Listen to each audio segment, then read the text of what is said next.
Hello everyone, আজকে filter করার পর যে সমস্ত স্টকগুলো এসছে তার মধ্যে আমরা বিপিসিএলকে ট্র্যাক করেছিলাম। সেক্ষেত্রে 9:35-এর যে ক্যান্ডেলটি ছিল এটি ছিল আমাদের টার্গেট ক্যান্ডেল। এটিকে যে কোনো দিকে যদি আপসাইডে কোনো ভলিউম ক্যান্ডেল ব্রেক করতো তাহলে আমরা পুট সেল প্ল্যান করতাম, আর যদি ডাউন সাইডে কোনো ভলিউম ক্যান্ডেল ব্রেক করতো তাহলে আমরা কল সেল প্ল্যান করতাম।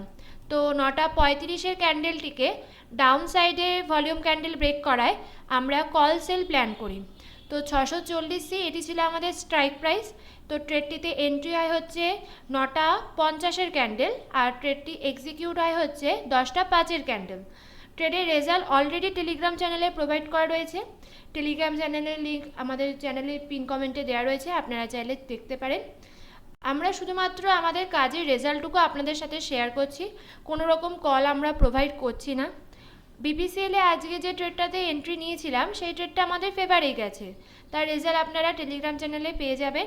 আজকে এইটুকুই আপনাদের সাথে শেয়ার করার মতন ছিল। তো আজকের মতো এইটুকুই, ধন্যবাদ।